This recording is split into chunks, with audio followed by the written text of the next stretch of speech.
Canavar maşallah. Xudo xolasa. Rekord bu.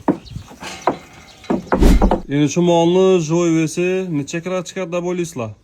Xudo xolasa hozir tarazida o'lchab ko'rsatamiz. 1 tonna 200 dan ziyod bo'lishi kerak. Bu Simmentala Golestein gibrid. Canavar qaranglar.